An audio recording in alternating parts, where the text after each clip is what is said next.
এবার লন্ডনের এক রেস্টুরেন্টে প্রকাশ্যে ডাব খেতে গিয়ে তোপের মুখে পড়েছেন শেখ হাসিনা আমলের সাবেক মন্ত্রী সমর রেজাউল করিম। খুন, গুম ও দুর্নীতির সুনির্দিষ্ট অভিযোগে তাকে ঘিরে ধরে নানা প্রশ্ন করেন প্রবাসী বাংলাদেশিরা।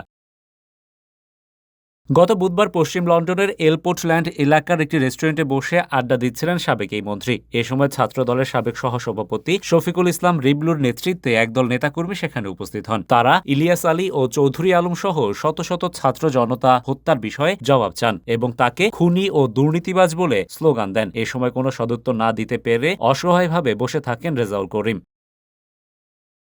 পরে স্থানীয় পুলিশের সহায়তায় ক্ষুব্ধ জনতার তোপ থেকে দ্রুত স্থান ত্যাগ করেন তিনি। উল্লেখ্য, ২০২৪ সালের ৫ আগস্টের রাজনৈতিক পট পরিবর্তনের পর ভারত হয়ে লন্ডনে পালিয়ে যান সমর রেজাউল করিম। সমর রেজাউল ও তার পরিবারের বিরুদ্ধে দুর্নীতি দমন কমিশনের জ্ঞাত আয় বহির্ভূত সম্পদ অর্জনের মামলাসহ আইনি প্রক্রিয়া চলমান রয়েছে।